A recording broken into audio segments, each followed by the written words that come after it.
Hello, hello, hello. Welcome back to another episode of Your Success at Last DNA. Doing those necessary actions, giving those needed attitude adjustments. Whew. It's another chilly day here in Wisconsin. We got a little more snow today. It was beautiful, actually. Hopefully spring is right around the corner, but I am not going to complain because I have folks that I know over on the East Coast that are just getting or have been pummeled with Mother Nature's wintry bluster. And I hope everyone's okay. Hope if you're out there muddling through that you're doing all right. So a little bit about motivation today, yeah? How you can get greater success with your daily motivation regimen. I was at a convention, just near on 10 years ago now, and Ziglar said something about motivation is like a wood-burning stove. And for me, I would probably say a campfire. I don't have any wood-burning stoves around here, but you certainly can stand in front of it and say, give me the heat, and you're going to get nothing, much like a campfire. You stand in front of the campfire, you stand in front of the pit where the campfire is at, and just stand there and say, give me the heat, you're not going to get anything. You're going to have to toss some wood in there. You're going to have to set that stuff ablaze, and then, and only then, do you get to enjoy the warmth, the bask in the glow of that warm motivation. So we're going to chat a little bit about that today. Before we go there, the question of the day, how are you using your talents? Yeah?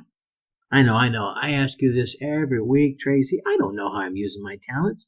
Well, you should, right? Are you good at computers? How are you using them to make your life easier, to earn a few extra dollars, to make your job easier?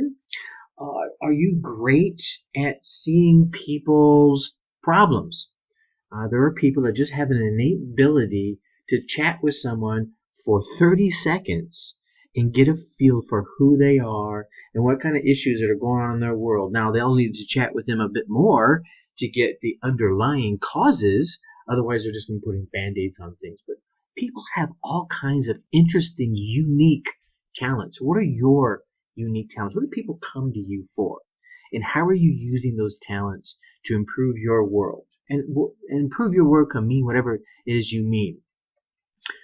Okay, so I want you to think about that tonight after their podcast tonight, maybe before you hit the sack, maybe before you turn on that television show. Think to yourself, how am I using my talents? Right? Are you squelching your talents due to lack of motivation? Well, hopefully today's show will get that out of the way. Certainly it will give you the tools to get it out of the way. See, the thing is, here's a question for you. How much of your time do you spend seeking motivation from external factors? Remember, like I said, the campfire and the wood-burning fireplace, those are external, right? You had to put that wood in there. You had to light that firewood. You had to make sure and foster it with a blow on it a little bit, right?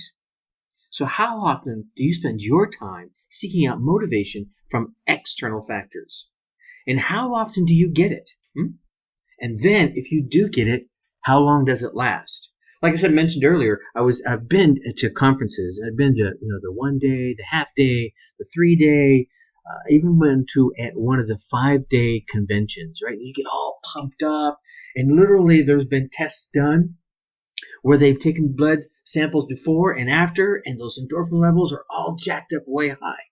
However, over a short period of time, they begin to go back to their normal levels. Okay, so your typical experience is probably, if it's like mine, but my typical experience is that external motivation has an expiration date, right? It has a timeline.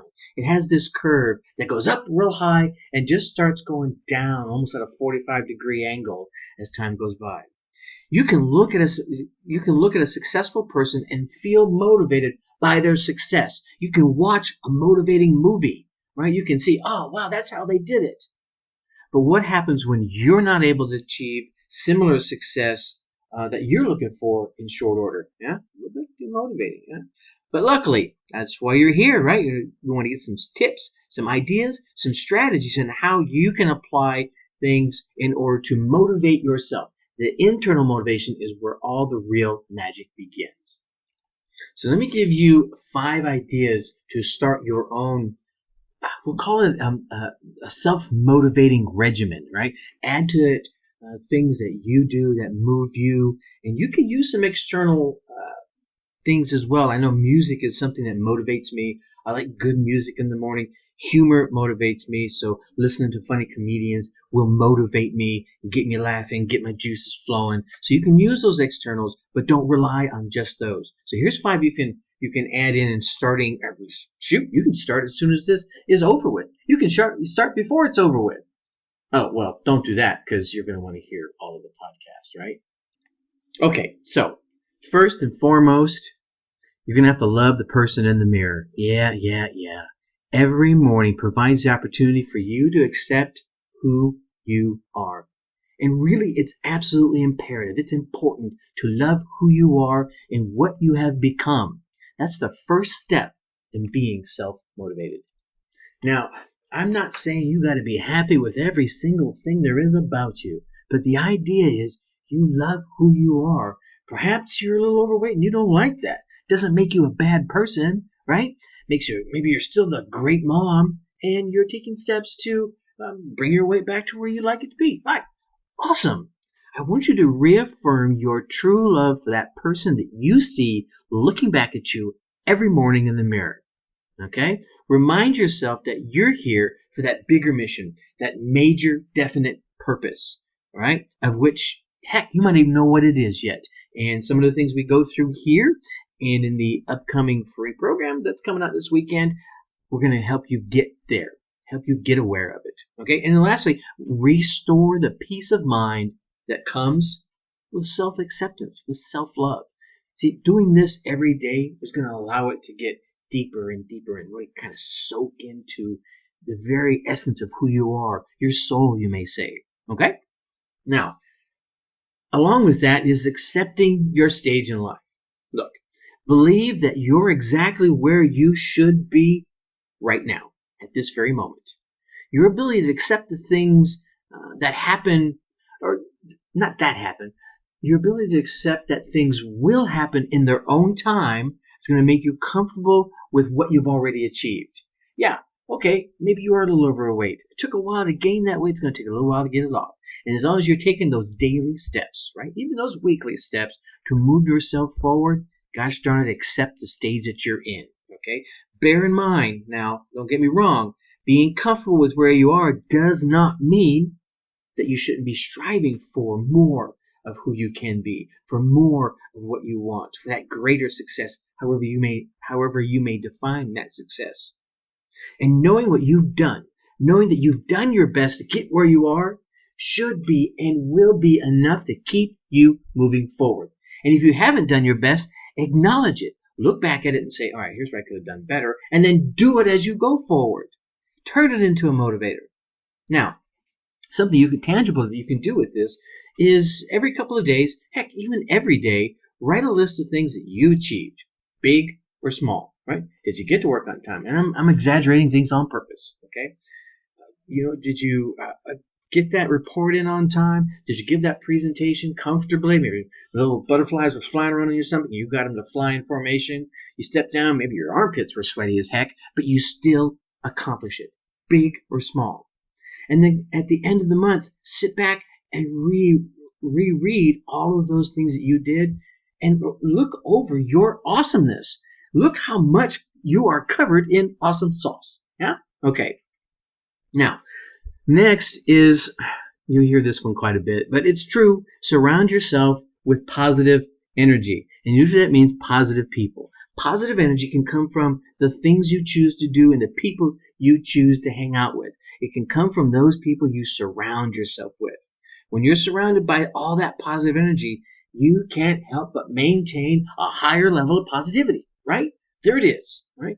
It doesn't even have to be people or things. It could be watching movies that empower or uplift you. Is there a movie that you identify with and you feel that message? Huh? Well, watch it. Do things with your friends that can build encouragement. Right? Do some team activities. If you like bowling, go bowling with a few buddies that really have a good time. Okay? Put yourself into situations where you're going to come out the other end smiling. And it might not just be the smile of giddy happiness. It might be that smile of, yeah, I helped do that. Which can come from picking up trash for your neighbor, volunteering at the local homeless shelter, helping build a house for somebody, anything at all, volunteering to do anything. Go down to the local pet center and volunteer to clean the dog cages. Whatever it is for you, put yourself in a situation where you're going to come out on the other end smiling, and that smile could be on the inside as much on the outside. Okay? 2 more. I want you to help others, and this kind of spins off what we just talked about, but I want you to do it from the goodness of your heart. Right? Avoid just helping people for personal gain or for recognition, right? That's a whole nother type of helping. You see, when you help others and then you see that positive impact, you are naturally going to feel better about you, right? That's all there is to it, okay? One helpful act with a positive outcome is going to be hugely inspiring, right? You will see the difference that you make in others' lives, and you're going to feel pretty dang awesome. To give you a quick example, back when I worked with Coca-Cola, I was the chairman for the Coca-Cola Clown Corps, and it's pretty much just what it sounded like. A bunch of us would get together, we would dress up like clowns, and we would go to local charity events, we would do parades, just all around goodwill to give back to the community. And one of my favorite events was the Special Olympics. And one that sticks out of my mind specifically was the 1996 Special Olympics. And it was down in one of the local colleges down in Atlanta. And we were there, me and like 4 others, all dressed up in our clown gear. And I had my little magic tricks in my pockets, right? I like to do the magic tricks to help entertain the kids, not just, hey, I'm a clown, look at me, haha, aren't I funny, right? Give a little entertainment, give back, give to them, bring those smiles out. And the first batch of the athletes came around the bend, and we were standing at our booth. Now, we roamed around to interact with the athletes and their families, but we were standing on our booth at this moment as that first batch of athletes come around. There was one young man, I'll never forget this. It's burned into my memory. I'll forget everything else, but I will remember this, the face on this young man as he burst into this 50-yard sprint that probably set land speed records and hit me with a hug that actually literally made me backpedal about a step and a half and was squeezing me so tight I could just feel the love. You see, that one helpful act and that positive outcome of that smile on his face, yeah, that made a difference in that young man's love for that day, and I felt pretty dang awesome. Knowing that you're important to someone else's well-being for a moment can make you feel worthwhile, right? And it encourages you to keep on helping, all right? I tell you what, I had a huge heart that day, all right?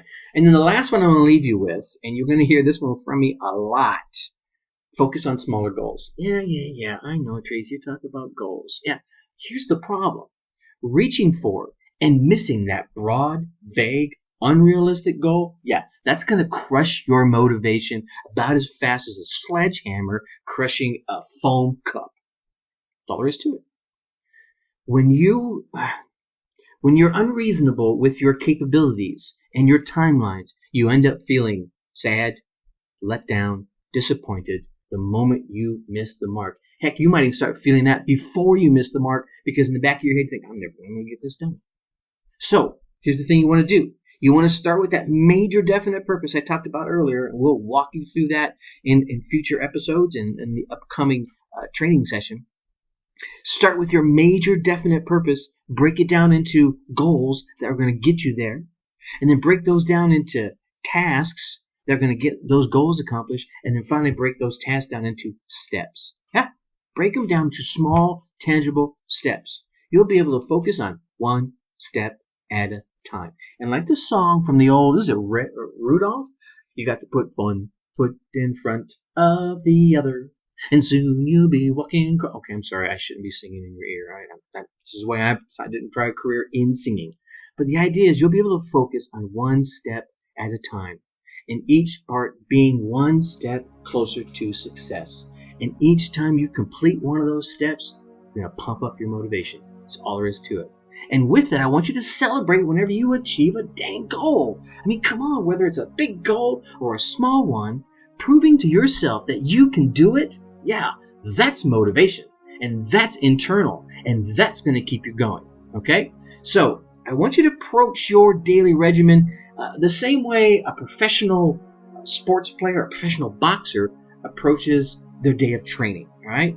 I know the love of my life, Diane, she's an avid physical person. She likes to work out. She lifts weights. She takes excellent care of her body. And she's got this broke down. Monday, Tuesday, Wednesday, Thursday, Friday. She knows what workout she's doing each day. She's got her meals planned, so she's meeting all her macros.